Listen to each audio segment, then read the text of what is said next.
Alright guys, so welcome back to the channel. I look a little rough, but I've had my hood up in the garage. I've also been under the car. Anyway, is cleaning the transmission. I think he has undone the end cap there. At least it's loose, it's ready to take off. And we're going to see what's going on with this transmission. So, if you watched our last video, we were out testing the Subaru STi before Import Faceoff tomorrow, and well, we have some noises, and they aren't coming from the axles, they aren't coming from the engine, they aren't coming from the suspension, so here we are. Yeah, I tipped it on its side like this, and I definitely heard some pieces and chunks falling through it, so That's exciting. Curious to see what I broke. Hi. So anyway, Mike's cleaning it up right now, and then he's going to take it apart and figure out what he broke, get some parts ordered, get it fixed. I kind of encouraged him to do some while you're in there mods, just to make it a little stronger, just so we don't have to take it apart again. And I would say this has probably been a part before, based on the silicone I see used, so who knows. And I didn't really cover this in the last video, but check out my new wheels. They look pretty sweet. Anyway, thanks for watching, guys. Alright, guys, so this is a little bit new to me. This is kind of Mike's forte, so I'll let him explain the situation. Okay, so we've got the tail housing out. That's your transfer gear there. So that's relatively easy. It's just I think it's 10 bolts that hold it on, and then you just kind of tap it out. Then you've got your center diff. Obviously, you'll have to undo the electrical connector here. Center diff will pull out. You've got these half cage bearings in here. So you've got one here, and then there'll be a second down in there. Obviously, don't want to lose those. So I'm going to leave them on here just for right now. So we'll get the center diff out, and then with this, you've got another roll pin here. You've got to knock that out, pull the circlip, pull the washer, pull this little spring guy, and this whole assembly will pull out at that point. Then you've got the actual oil pump for the transmission. As you can see, you've got the external line. So we'll undo the oil pump in here, and then I'll have to undo the oil pump on the exterior, and then essentially we'll just go around, undo all these bolts and the 3 nuts. These ones right here? Yep. And then the 3 nuts underneath the oil pan, and the whole center section will lift off, and I can see what I broke. They're sweet. So they're heavy and they're complicated, but once you know what you're doing, it's not too bad. How do you know what you're doing? This thing is kind of cool. I'll probably show it later, but this is basically just an oil catch. So it just hooks in to the side of your trans here, and it basically just funnels oil down through this hole right here. So I thought that was kind of cool. How do you know so much about these transmissions? The internet? The internet. And your previous job. Yeah. So we'll keep tearing it down and hopefully have something fun to show you guys here shortly. Alright guys, so current situation, I think this is the oil pump. Yep. So we popped the drive gear out already. So we have to take all of these little bolts out, and then this will be ready to come off, and then I believe we have to undo these down here, and then we can take the whole housing out. Yeah, we just have to undo this oil feed line here, and then the whole casing will lift off. And then we'll see what Mike broke, because like he said, there's definitely parts and pieces floating around in there. So far I think we've had one casualty. We had to use a bolt extractor kit, which is my favorite tool that we have in our stash. But anyway, these little things are serrated and they lock into a bolt. So if you thread something, which this was already slightly threaded, you can kind of see in there. It's kind of hard to see. But so instead of messing with it too much, we just grabbed our bolt extractor kit and we extracted that bolt. I was gonna drill it. Nah, use the But bolt. Allie had the right tool. Well, we have all these freaking tools. We have 2 toolboxes in the garage. We have one over here and one over here. This is Mike's grandfather's toolbox, which is kind of cool. So, anyway, let's get this thing apart. Alright guys, so I thought this was really cool. So, this is the oil pump right here, I guess, that Mike said. So you have an outer gear that spins with an inner gear. I'm going to demonstrate with my finger, but it's kind of cool. But it just spins. I don't know. This is why I love cars. Like, this is just so cool. To, like, understand how things work and why they work. So, I don't know. I guess I'm thankful for when things break. So now I get to appreciate a new understanding. Don't mind my flops. This is a thing in our house, if you haven't learned. Alright, so I think we're basically ready to pull this center housing off. We've got all the perimeter bolts, the 3 nuts, the circlip holding the input shaft, the spacer stack holding the output. So now, I don't know if I mentioned it, I do believe this case has been apart before and they went extra heavy on the silicone. So now I just need to get it off of the couple dowel pins, break the silicone free, and lift her off. Figure out what you did. Well, yeah, and then figure out what I did. I'm a little nervous. Exciting stuff coming soon. Alright, well, welcome back. So, let me flip this around for you.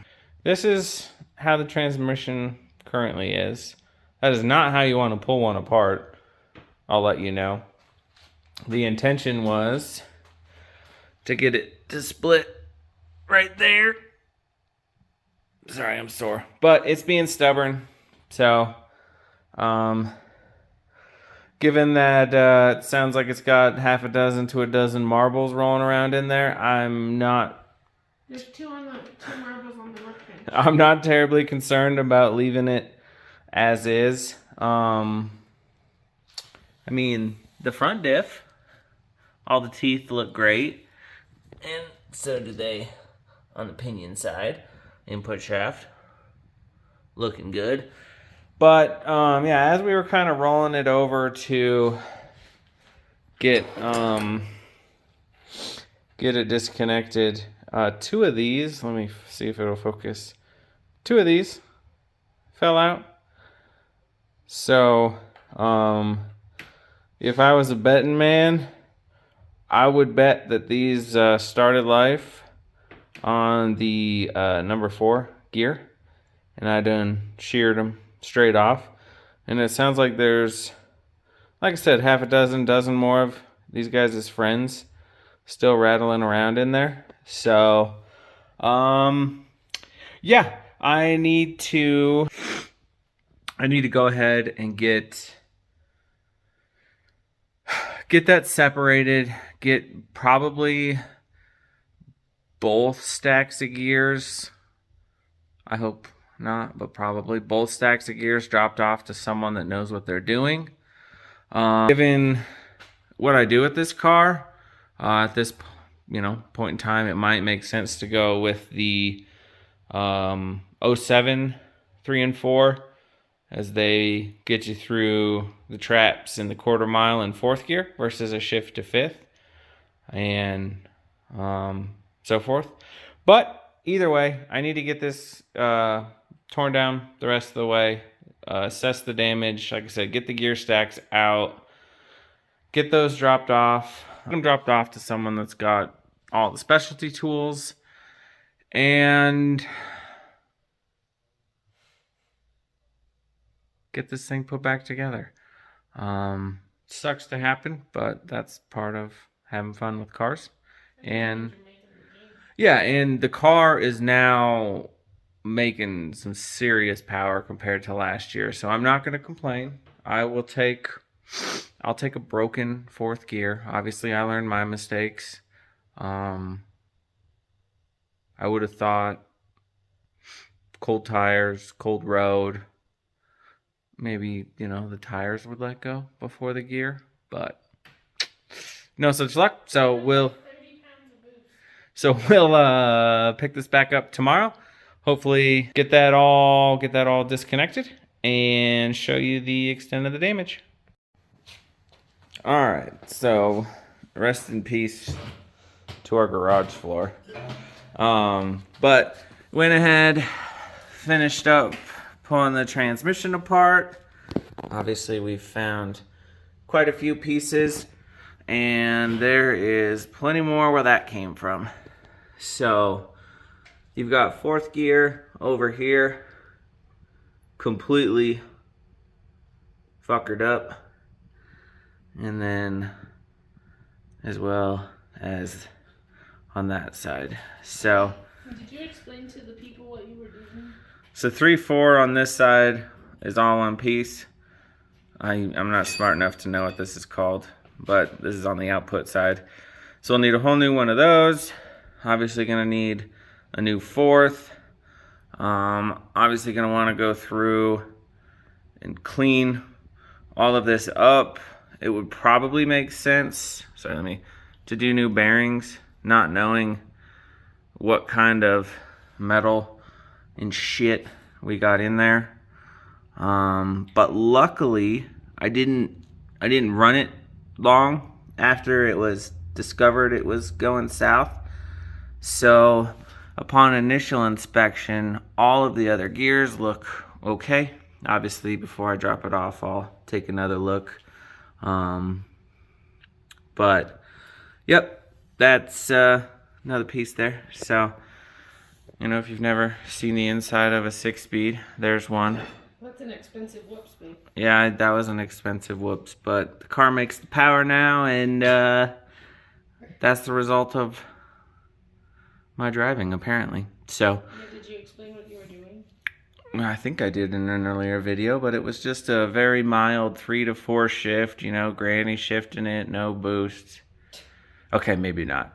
It was a hard 3 to 4 pull, put it in fourth, and it just completely let go. So yeah, you haven't really updated most people on what's going on with this.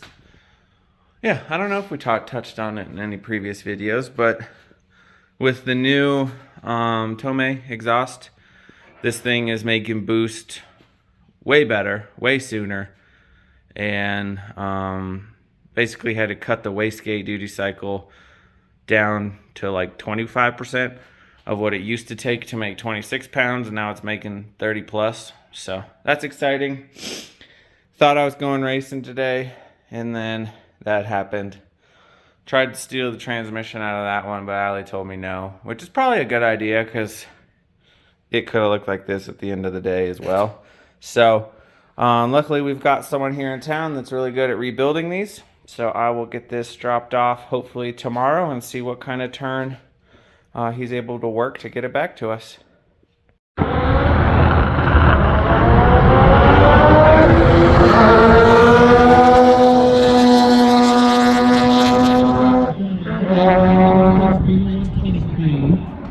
Joe's faster than you. I'm on a 12 too. I'm just teasing you. Alright guys, so we ended up coming to the track. Let me show you the inside of Joel's RX-7. So the whole interior is carbon fiber. Door cards, center console, dash. Like I said, door cards. This is just kind of cool to be sitting in here. He has some cool stuff. So normally he races his S2000, but today he's not racing them. So anyway, Mike and I are just here at the track hanging out with some friends.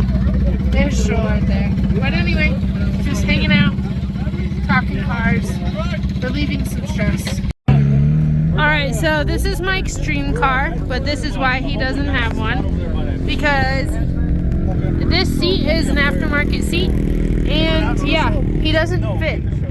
Mike's not a big person. I mean, he is, but how do you feel? Too small. Too small. Too small. And that's with an aftermarket seat. And steering wheel.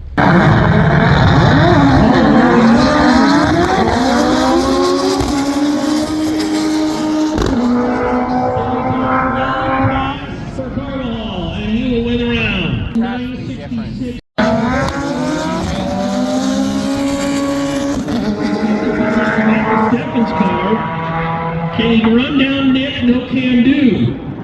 10:09, 144. Nick Massey will race Ezekiel Cologne in the next round of competition with a bye in the finals on the line. And we will go fetch whatever came out of Stefan's car. It looked like math homework or something. Thankfully, just paper and not liquid. Could you imagine that?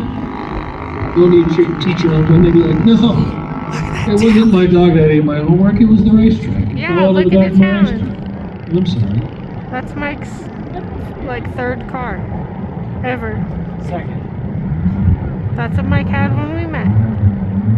All right, moving into our forced induction pro. This is a big round. This round is worth 2. In fact, a bye into the finals on the line. Samson McGinnis is out of Heber, Utah. That is a 2007 BMW and your number 1 qualifier. 9:15, 149. This is a stout running machine. Straight and true. Justin Valdez is out of Arvada. The talent has not had a clean pass.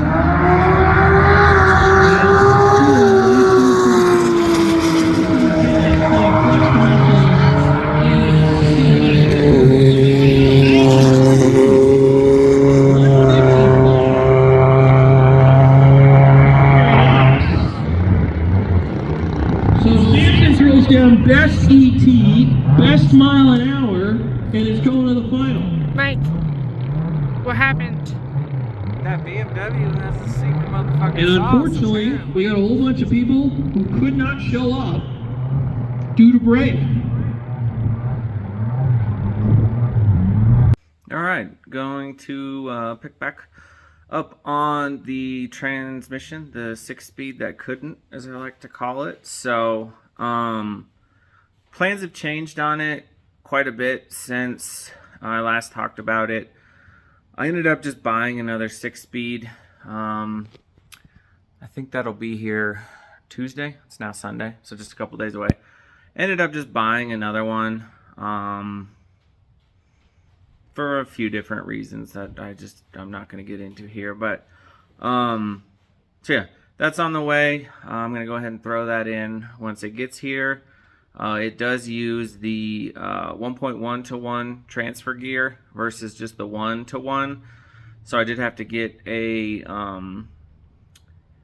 rear diff to go along with it. So yeah, the car here will be getting both a new diff and a new transmission. And with that, here is what the transmission presently looks like. So you've got the front case, bell housing, whatever you want to call it. You've got the plastic speedo gear, obviously your dipstick, front diff. Obviously this is just a stock open diff. And then you've got the mid plate there. The pinion would be on the other side that sits in this ring, that sits in that ring.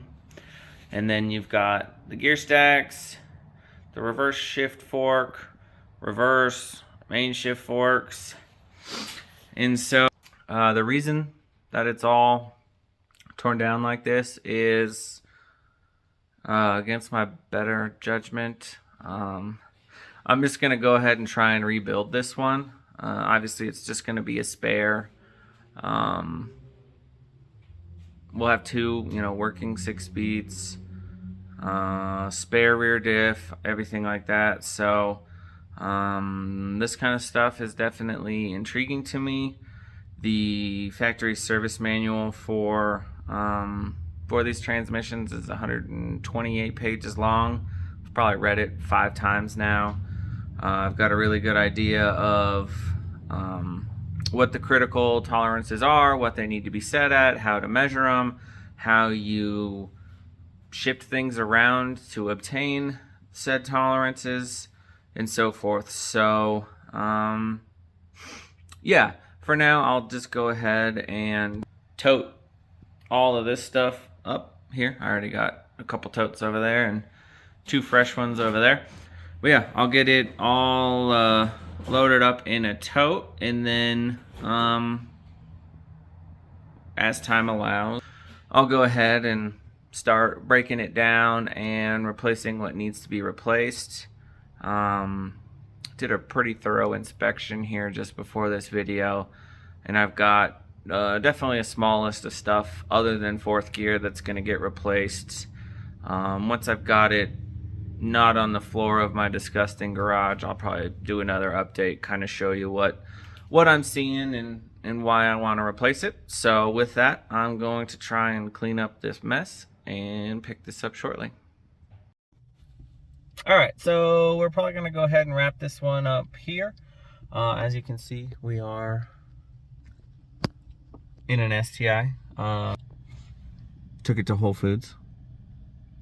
Get some steak for dinner. Whole Foods, Foothill, Mountain, Pile of Rock, Whole Foods. Next fat baddie. Yeah, so I got the 05 out of the gray car, all toted up, cleaned up. I just don't really want to deal with that for the next little bit. It's still Sunday as we're wrapping this up. So hopefully transmission comes home delivery on Tuesday with a lift truck. I don't know what their schedule looks like, so it's kind of dependent on that. And then we can get Krusty back on the road. Obviously, we've got Russ going. Rusty. Allie doesn't like that name. Well, I like Krusty and Rusty, but we'll get a new name going. It's not that rusty. I don't want people to think that it's that rusty. It does have a bit of rust underneath, but it's not that bad compared to some cars. For a Subaru, its level of rust is not that high. I just am call it rusty, picky. Anyway, check it out. Anyway, This car, after I put the engine originally in Krusty back in it, had a really bad vacuum leak, so we could never drive it. Krusty, I think I said Rusty. Anyway, we couldn't drive it without getting the check engine light and cruise control flashing, way too lean, and yeah. So we pulled the turbo inlet off, redid all those connectors. I think we still have a small leak, but at least it's drivable now. Obviously, we won't rage on it, but we haven't really shown this since we got it done and new wheels on it. So Allie's gonna go ahead and give you guys a little walk around. alright guys, so I figured I'd show you the interior. Like I've shown you, maybe or mentioned before, I don't know. I've recorded so many clips these days. This interior is very clean. So, still has the factory floor mats. Went ahead and cleaned all of that up. So, there's only one blemish on the seat over there. You can kind of see it. It's right there. But it does have the factory boost gauge and everything. So, it's kind of cool. The outside looks a little bit different since we got it. Has some different wheels on it. I think these are Koenig Hypergrams. What? So, Koenig Hypergrams? Yes. Okay, yeah. So, anyway, they have a very great fitment. So, anyway, we're gonna head inside and get some dinner. So, thanks for watching and have a good night.